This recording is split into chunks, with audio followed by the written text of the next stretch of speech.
Frost & Sullivan targets Malaysia's vehicle sales to touch the historic high of 555,000 units and grow at 4.5% this year.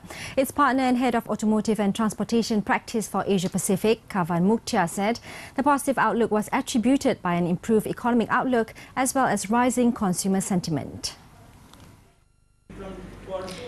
Mukhtar said vehicle sales was also driven by replacement car buyers, as substantial numbers of buyers who purchased their cars from 2003 to 2005 may look at replacing cars in 2010.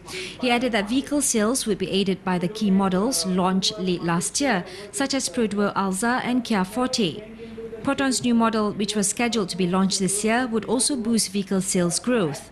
Multi-purpose vehicles, which expected to be the fastest growth segment, would increase to 12.7% on a yearly basis for 2010 to 68,000 units. This is due to the intense competition between Proton Exora and Pro-Duo Alza. Interesting competition between the Alza as well as the Exora.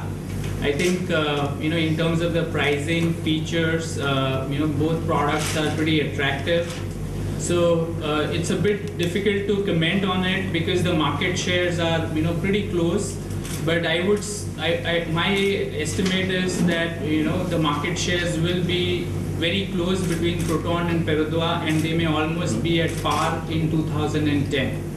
He was met at Frost & Sullivan Malaysian Automotive Outlook 2010 in Kuala Lumpur on Thursday. He also foresees that the number of the first-time buyers would increase in the next few years, and that would also boost vehicle sales growth.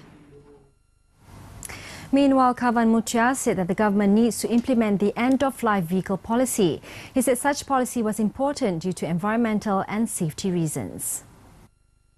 Announcements that have been coming from the government, no doubt there is a commitment to make the air a lot cleaner, and therefore end-of-life policies will be implemented over time. It may not happen in 2010, but our assessment shows that over the next 5 years, end-of-life policies will be put in place, and consumers will be Mukhtar said the policy should be implemented, including imposing higher taxes on all vehicles.